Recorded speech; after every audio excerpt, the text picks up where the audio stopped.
Hi, everybody, and welcome to TNM Coaching Unplugged, the Zoran Todorovic Interconnected podcast.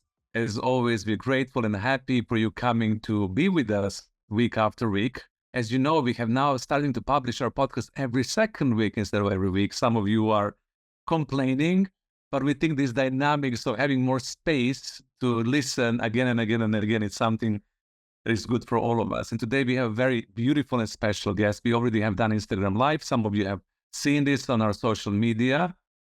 Alexcia Panay, she is an amazing human being. She's luminary. She's navigating different realms of poetry, space holding, ceremonial arts, reformers, and therapeutic life coaching.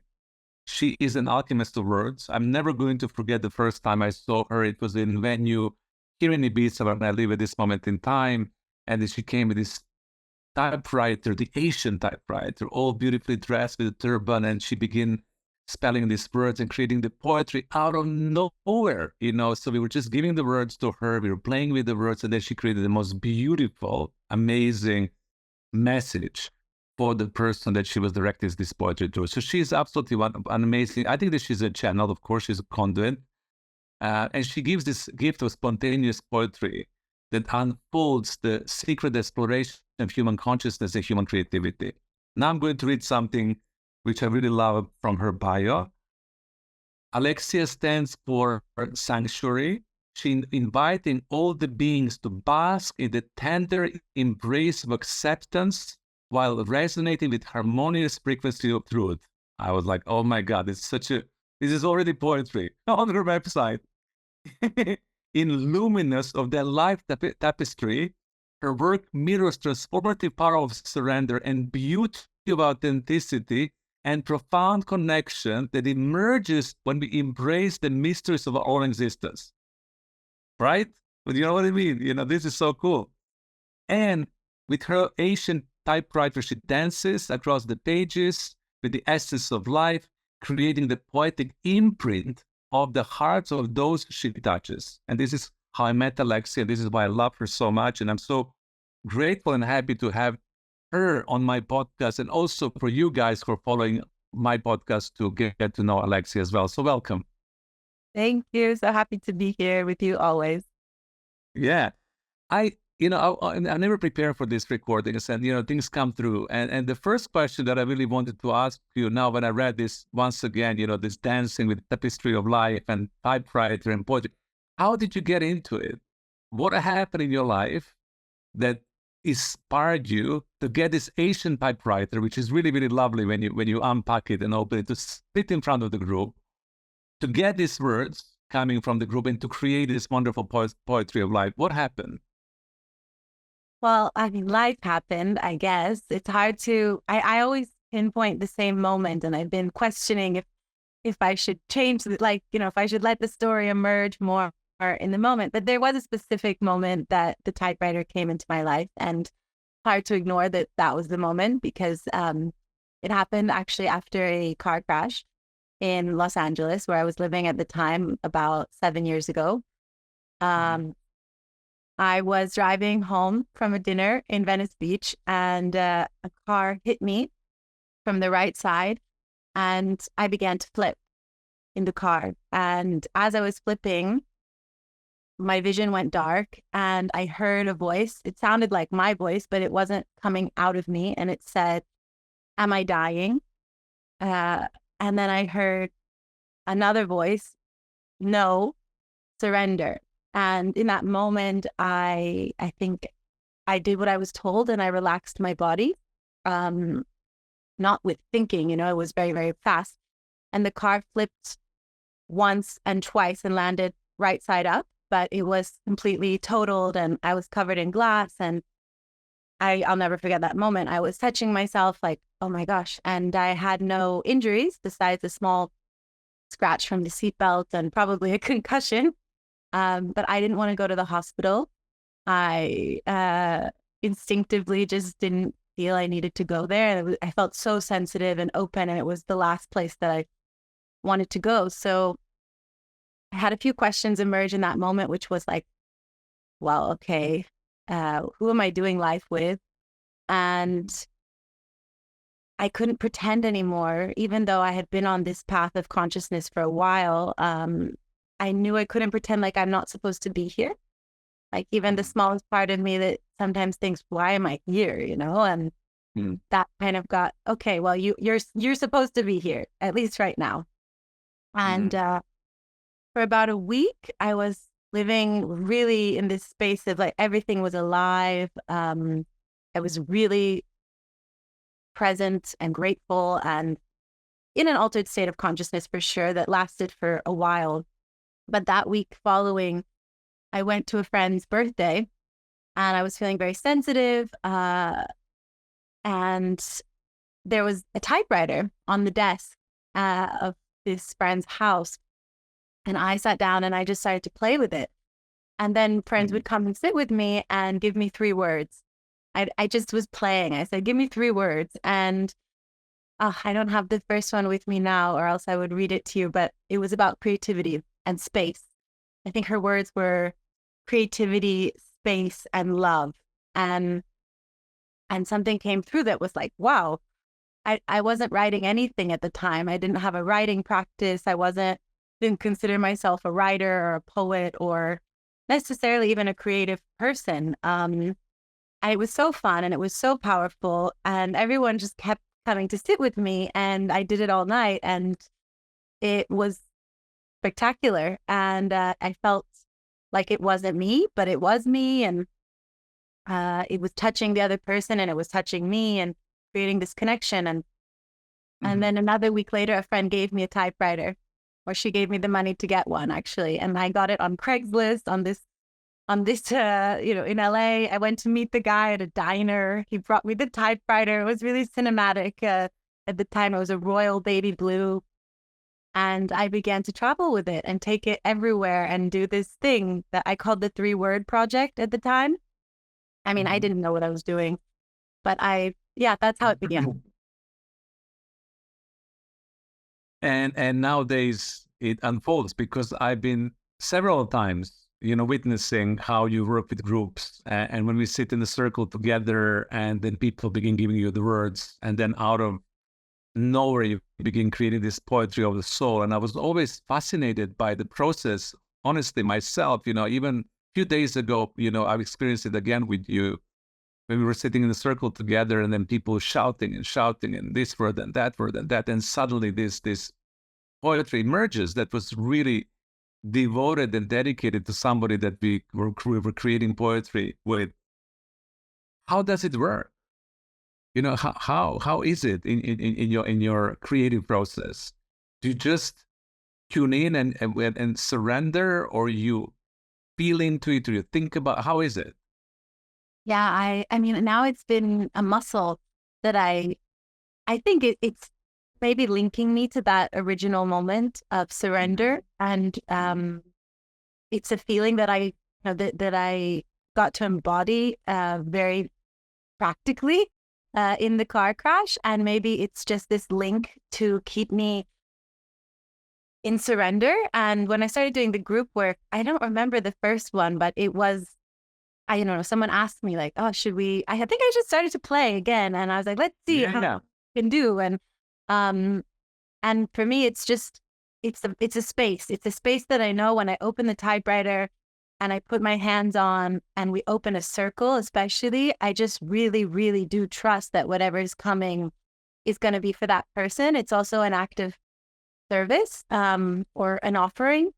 And the best thing I can do is get out of the way or be a clear channel and have fun, and really enjoy the moment. But I play with it all the time. Like it has a similar format. There's always the typewriter and the words, but I've been playing a lot with the speed of it. At the beginning, I was trying to do it fast because I think at the beginning I thought maybe I'll lose it if I slow down. And now I'm really exploring what happens if I go slower, if I was shy at the beginning to also read back the poem, and I would read it kind of quietly. And now I've started to be handed microphones and asked to stand up and project. And I still said that part, but I'm discovering my voice also in the process. So all of it. And I think to create together, it's such a sacred act, and it's one of the surest ways to touch the divine.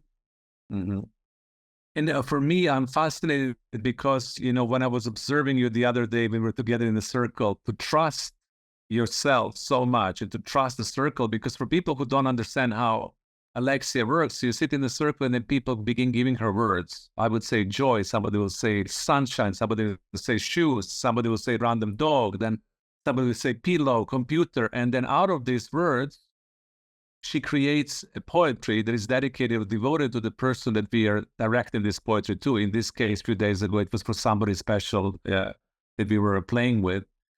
And for me, I was always fascinated, like the level of surrender and trust that you have in that moment. For me, it's super inspiring. And I think this is a skill that we all need to develop in our life, the muscle, like when people give you spontaneous thing that you're so relaxed in the moment of improvising under quotation mark and typing and creating. It's very rare. So how do you do this? How do you have that level of trust? Where does it come from?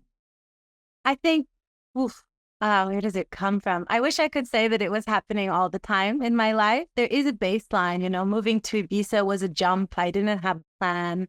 I learned a long time ago that if I follow my intuition, which is, the quieter voice, the voice that comes in my dreams, the voice that starts to repeat, I got better at listening, and I stopped imposing what I thought is supposed to make sense. I mean, I left home at 18. I was in a lot of pain. My father died when I was 11, and my stepfather when I was 22. There was a lot of addiction issues in my family. So I was really searching.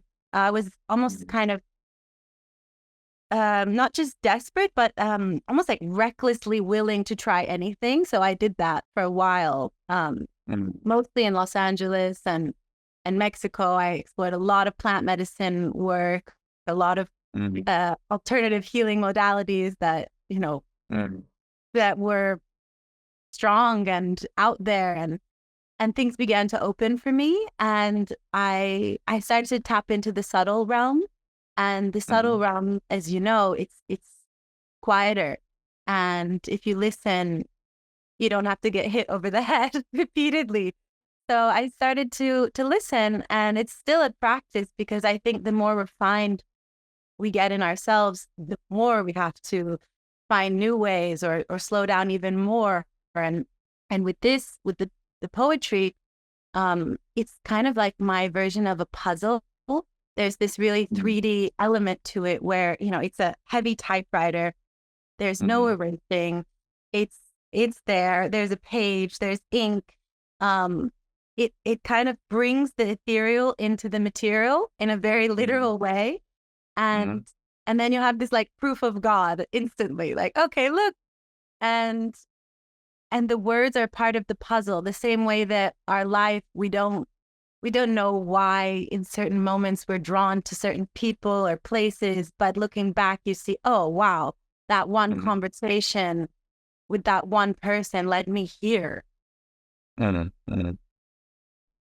for me, the most fascinating thing, because I see you also as an alchemist of words, I see you as a shaman and a healer, it's also this level of trusting the unknown, because every time I was sitting in the circle with you, and when people begin giving you words and you begin creating the poetry out of this, I was like, oh my God, now we're giving her random words just like that, like joy, fun, this, that. And this is all kind of happening very quickly. It's not something that somebody says joy, and then we have 10 minutes and you need to think about it and write something, and then somebody else says fun. It just happens very dynamically. And few times I was really kind of registering these words that people give you to really make sure that you really include them in the poetry. And most of the time included all of them, which was, again, fascinating to me. How did you manage to include everything? I also thought sometimes you will exclude something a little bit, like someone tells you something, you will just exclude somebody, but you didn't. Most of the time you include everybody. So this trusting the unknown, it's my fascination in this conversation with you. how did you, or how do you enable yourself to be vulnerable enough to sit in front of the circle of 50 people? This was the last time that we sat together, who are giving you the words. You don't know what you're creating. You don't know what is going to come up. You don't know if it's going to make sense. You don't know what is good or bad. You don't know, you know nothing basically. Yet you have this trust in unknown. And this is fascinating to me. What happens in that creative journey for you? And how did you reach this level of being able to surrender and being able to engage and create from that unknown? Because for me, this is one of the most critical fear that we need to overcome. I don't want to unfold it further. Let me first hear what you need to say about that. Yeah, I think I trust life. I do trust life. I have obviously my moments where my fears and anxieties come in, but at the baseline, I know that this experience, that we are protected, that we are supported, that we are connected, whether we realize it or not in different moments. And this is something that just came to me to share. And especially because I get asked to do it, I'm a projector in human design, and I thrive by invitation. So when there's an invitation, then I really can let go, because it's I feel I've been summoned almost as a ambassador for the divine. And then it's really not about me, and I can trust, okay, I've been called here. I don't know why, I don't know what, but here I am, and use me. And the best feeling in the world for me, even better than sex, I have to say, is like to be an instrument and a channel, because it's a kind of, it's a blankness in a way, this freedom from identity, and it's really liberating for me. I don't know what's happening really in the moment. Like I tried my best to catch all of the words, and not just the words, but the feeling in the story. Exactly. And sometimes I can hear, I hear this, which parts are connecting what, and I can tell a little bit the difference between what I think is a good idea and what's actually coming through, which is why I try to go fast, because if I'm going so fast, then I know I'm not thinking. It's like, okay, exactly, coming. But also trusting in the slowdown, that I'm still guided. So that's what I'm leaning into at the moment, that in every moment we're being guided, and we don't have to rush it. We don't have to even understand it, because, I even trying to explain what's happening, I don't completely understand. Of course, I'm sure. I'm sure you don't. I'm sure that you're in the moment, and, to become very conscious of that very complicated process. But the outcome is amazing. The outcome is always, I've been, as I said, to a few of this. And when you stand up and you begin reading, it all comes together as a perfect tapestry of life that is really dedicated to the person who is listening. So for me, the outcome is absolutely amazing. And, and it's trust, exactly as you said, trusting life that, to work through you and with you in that specific moment. And trusting the unknown. It's when it comes to the reading of it, sometimes I add a little bit actually in the reading, because when I stand up, I tune into my heart, and I started to understand that it almost doesn't matter what we say. I have a teacher who says, if you're tuned in to, higher consciousness, to truth, to God, whatever we want to call it, to source, you can read the phone book and it will be a healing experience. So I think also I do my best to just drop into my heart and, and let something come out. So a lot of it is, I think, also in that moment, because I don't always find that the writing is that incredible. I don't know if it's just me, but I think that the feeling that, okay, we just did this thing, we're all together, and now we have this. It's like my friend calls it an artifact of awe. I love that artifact of awe. I love it. I love it. I love it. So just to kind of close that circle around that. So what was one of the instances that you really remember when you were in these circles, when you were creating poetry and actually delivering it to somebody else? I know it's always touching, and I know that, it's always special. But do you have anything that you remember that was extraordinary or extra special for you in any of these many circles that you've done with your poetry? Oh, there's so many because I mean, I also do it every week at my house, tea ceremony with creative writing. So we drink tea in silence and we tune in and then we open the space. And in this circle, I really get out of the way. Other people write and it's not about me piecing things together. We play the game, when you're a child where you write a line of poetry and you fold it and you pass it. So we do that while I'm typing. And these every week humble me to my knees because they're so rich and dynamic. One of my highlights for sure was at Garden of Light with the Ware last summer, because they're such incredible improvisational musicians of the heart.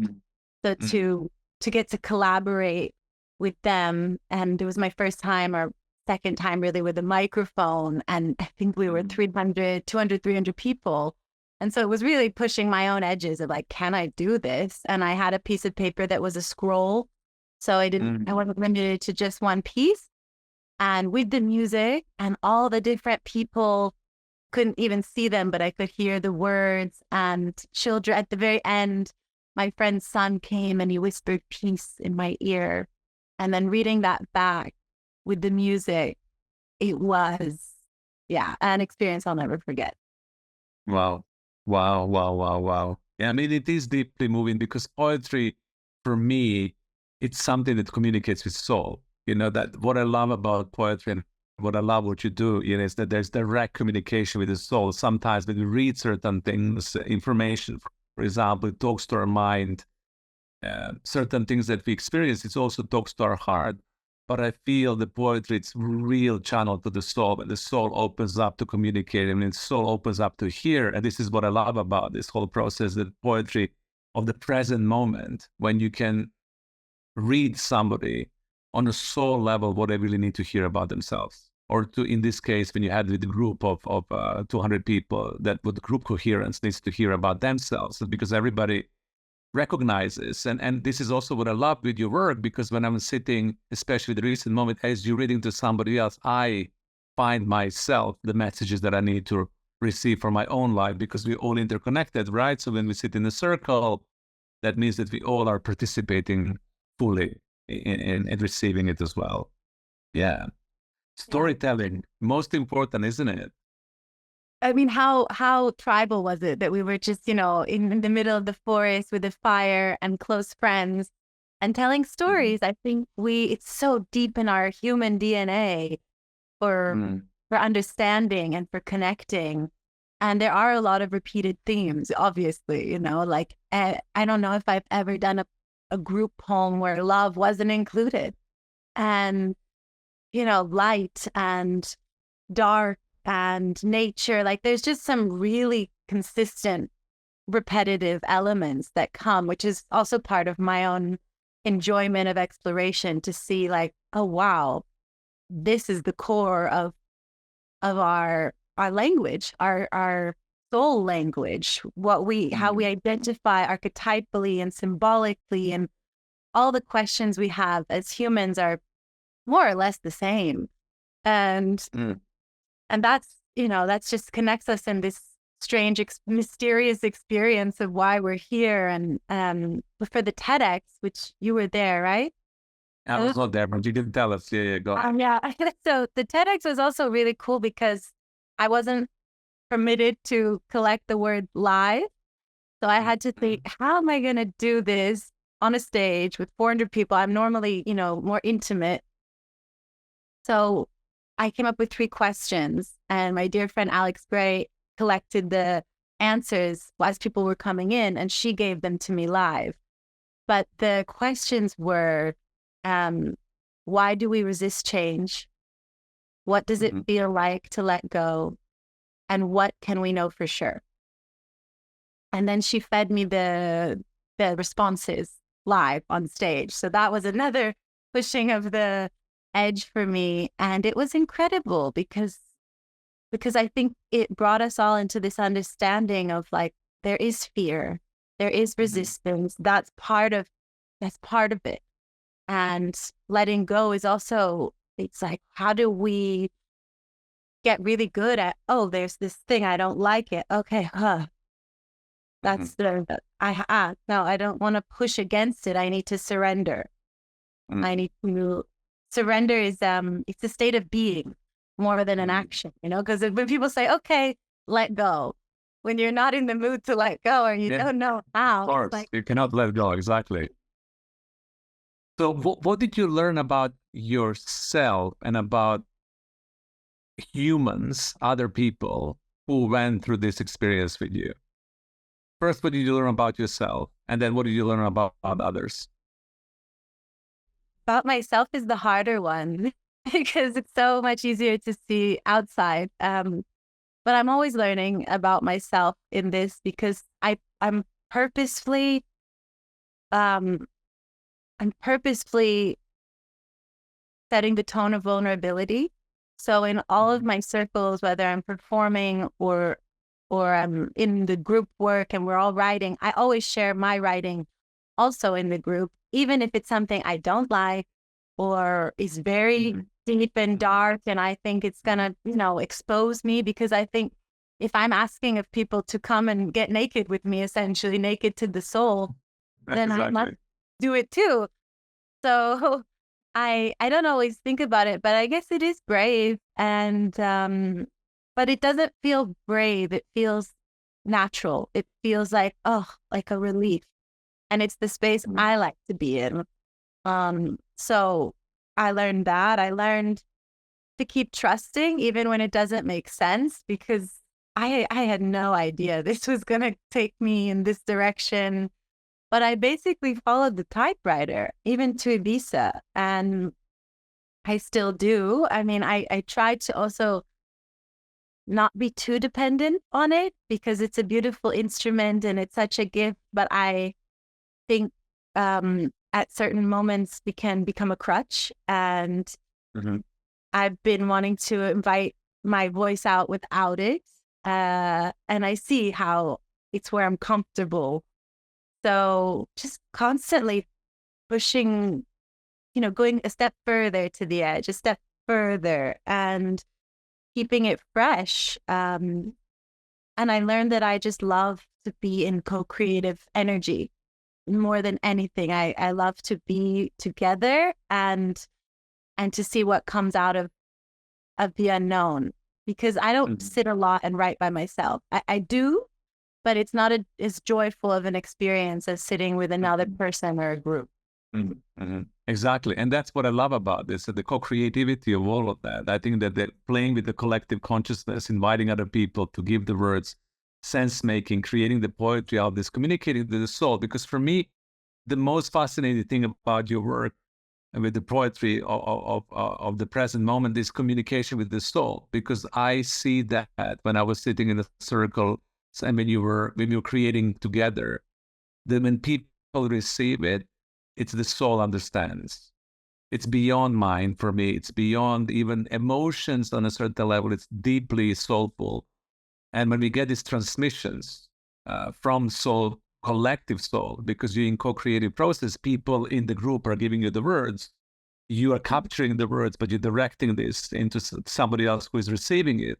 It's soul communication. There is nothing more transformative, because when the soul gets it, then the transformation, change, whatever we need to do in our life can happen with ease, because soul understands, okay, I get it. I got it now. This is what I need to become, or this is what I need to do in my life. Wow, you gave me chills, because it's exactly that. It's the feeling, the felt sense of experience, because we can understand something, but if we've never experienced it, it's just an idea. And I think there's so many ways to have this experience of presence and of divine. And this is just one of the ways that I've found. I love to work with children because they really get it.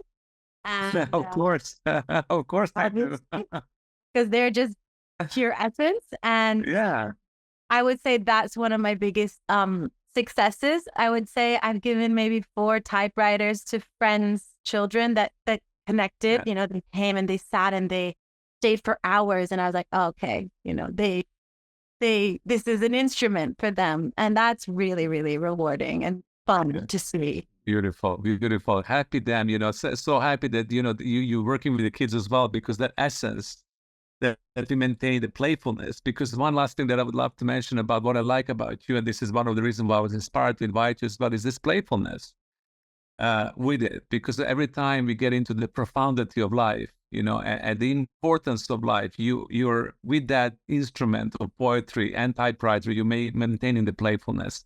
And I think that's reflecting in your soul and in your essence. I think that's the most important thing for all of us, because life can get too serious, but we need to maintain playfulness through it, right?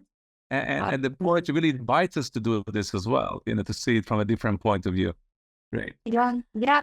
To have fun with our experience, because even in the worst of moments, there is humor to be had. There is a cosmic joke at play. Yeah. We're being formed and transformed in ways we can't even imagine. Yeah. Thank you, Alexia. Thank you so much for coming to this podcast. I'm going to reference all of your social medias for people to find you. I think it's you're inspirational on so many different levels, and I'm super grateful to have you as my friend and also as a collaborator. Anything that you would love to say to close and complete? Any specific message that you want to leave the audience with? Just to don't forget to play. Don't forget to play. And if you have a question, this is actually coming from a teacher of mine who wanted to stop giving me sessions. I would call him, I need a session. And he said, enough. If you have a question for me, take a piece of paper, channel me, ask your question, and respond as if you're me. And I think this is an excellent, fun tool. And I would invite whoever's listening, if they have some unresolved things, to take a piece of paper and a pen and go into that space of knowing and no mind, and just give yourself your own answers. I love that. I love that. What a wonderful gift you gave us at the end. I'm going to practice this as well myself with a piece of paper and asking questions. Thank you so much, Alexia, for coming to this podcast. It's a joy and pleasure to have you. We'll reference all the social media of Alexia, so you can find her, you can play with her, you can get to understand her poetry and her work. She's very special and an amazing human being. So thank you so much for coming to this podcast. And everybody else, thank you so much for listening, for coming week after week. This week is special because we are getting into the poetry of the soul. We're getting into the depth of who you are. Listen to this podcast again and again and again, and get the gifts that we have offered through this recording. So thank you so much for tuning in. And thank you so much for coming back. Alexia, once again, thank you for this wonderful conversation. Thank you, Zoran. Thank you, everyone. Bye. Bye for now.